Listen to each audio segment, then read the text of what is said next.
911, what happened? Hello? I'd like to order a large sushi, please.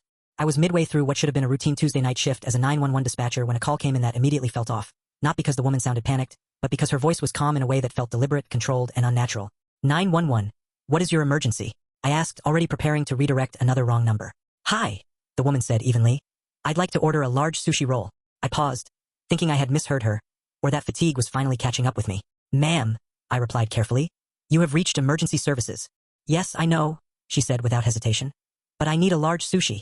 That was the moment my instincts kicked in because prank callers usually laugh or hang up, and she did neither, so instead of correcting her again, I adjusted my approach. What address should that sushi be delivered to?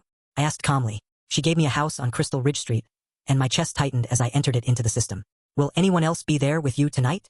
I continued. Yes, she said after a pause. There is one other person here. Is that person making you feel unsafe right now? I asked. Yes, sushi sounds fine, she replied, sticking to the code. Are you injured? I asked next. Yes, she said. And maybe some sides. Before I could continue, a man's voice suddenly cut in, sharp and close. Who are you talking to? I'm ordering food, she said quickly. From where? He demanded. Domino's, she replied, and then the phone shifted. This is her husband, he said. Who is this? Without missing a beat, I switched tones. Thank you for choosing Domino's, I said cheerfully. Your sushi order will arrive in about 30 minutes. The call ended. I ran the address and felt sick when I saw the name attached, because everyone in our department knew him as the officer who responded to domestic calls and never seemed to find cause for arrest. If I sent officers immediately, his friends would be the ones showing up, and I was not convinced she would survive that.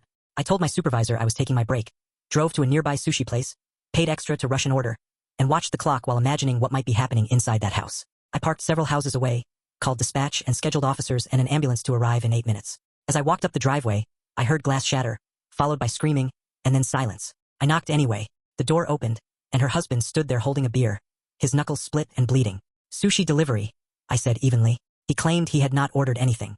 It was called in about 40 minutes ago, I replied. He shouted for her, and she appeared behind him with one eye swollen shut and blood running down her temple. When I asked if she ordered it, she looked at me and said yes. I suggested she step outside to check the order, but he blocked the doorway and told her she was not going anywhere. She did not move. 2 officers arrived and spoke to him casually, like coworkers, before turning to leave after he brushed it off. I asked why there was blood on his hands and blood on her face. They stopped. She stepped into the porch light and begged them not to leave her. When her husband lunged at her and the officers still did not move, I tackled him and pinned him down until paramedics arrived and rushed to her side.